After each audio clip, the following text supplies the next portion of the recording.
Assalamualaikum warahmatullahi wabarakatuh. Alhamdulillahirabbil alamin. Assalatu wassalamu ala asrofil anbiya'i wal mursalin wa ala alihi wa sahbihi ajmain. Segala puji bagi Allah yang Maha Rahman lagi Maha Rahim, yang Maha Pengasih lagi Maha Penyayang. Dengan berkat rahmat dan karunia-Nya, kita masih dapat melakukan kegiatan kita sebagaimana biasanya. Selawat berkaitan salam, marilah sama-sama kita kirimkan kepada arwah junjungan Nabi besar kita dengan berupa doa selawat, Allahumma sholli ala Muhammad wa ala ali Muhammad. Semoga nantinya kita mendapatkan syafaat di yaumil mahsyar. Amin ya rabbal alamin.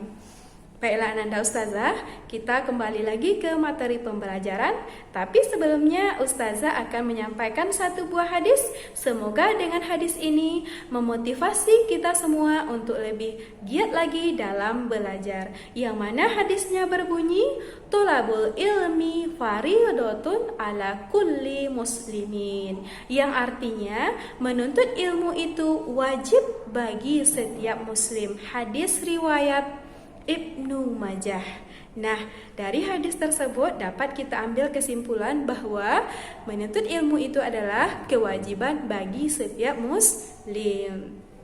Nah, walaupun kita belum bisa belajar secara tatap muka di sekolah, tapi Ananda Ustazah masih bisa belajar melalui virtual dimanapun kita berada. Nah, jadi walaupun belum bisa kita belajar secara tatap muka, tidak ada alasan untuk tidak belajar. Jadi belajar dimanapun kita bisa, asalkan niat kita ada untuk menuntut ilmu. Nah, demikianlah tadi hadis ini. Semoga kita lebih semangat lagi dalam menuntut ilmu.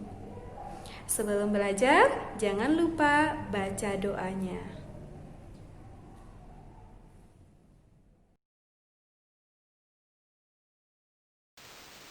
Baiklah Ananda, bertemu kembali kita di materi pembelajaran tematik IPS subtema 2 tentang bentang alam di Indonesia. Nah, sekarang kita membahas tentang kenampakan alam.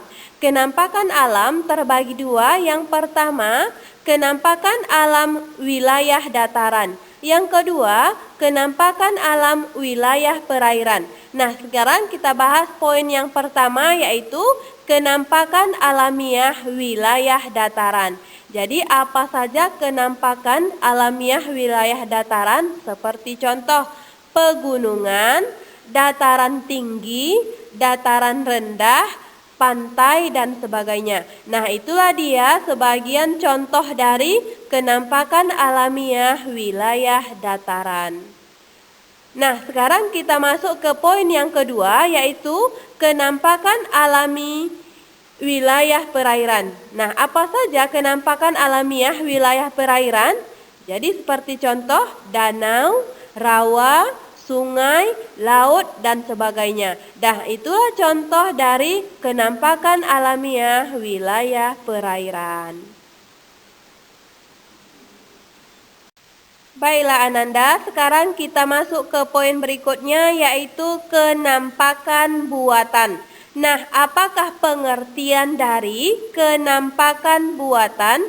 Jadi, kenampakan buatan adalah semua lingkungan yang sengaja dibuat manusia, tujuannya untuk memenuhi kebutuhan hidup manusia. Seperti contoh, waduk. Jadi, waduk tersebut digunakan untuk menampung air, di mana air tersebut bisa digunakan untuk pengairan sawah, pembangkit tenaga listrik, perikanan, dan pariwisata. Nah, itulah dia manfaat waduk yang dibangun oleh manusia. Nah, contoh berikutnya yaitu perkebunan, kebun binatang, jalanan, dan sebagainya. Baiklah Ananda, setelah membahas materi pembelajaran kita di atas, jawablah pertanyaan berikut ini. Yang pertama, apakah yang dimaksud dengan kenampakan alam dan berikan contohnya? Yang kedua, apakah yang dimaksud dengan kenampakan buatan dan beri contohnya? Jadi latihan ini jawab di Google Form. Baiklah Ananda Ustazah, kita cukupkan materi pembelajaran kita pada hari ini, tapi sebelumnya Ustazah akan menyimpulkan materi pembelajaran kita. Poin yang pertama yaitu kenampakan alam. Apa yang dimaksud dengan kenampakan alam? Jadi kenampakan alam alamiah yaitu kenampakan alamiah yang terbentuk secara alami karena adanya suatu peristiwa yang terjadi di alam. Contohnya, Danau Toba terbentuk dari akibat gunung meletus sehingga membentuk suatu cekungan, di mana cekungan tersebut terisi oleh air sehingga membentuk suatu danau. Nah, itulah yang dimaksud dari kenampakan alamiah. Nah, yang poin kedua yaitu kenampakan buatan.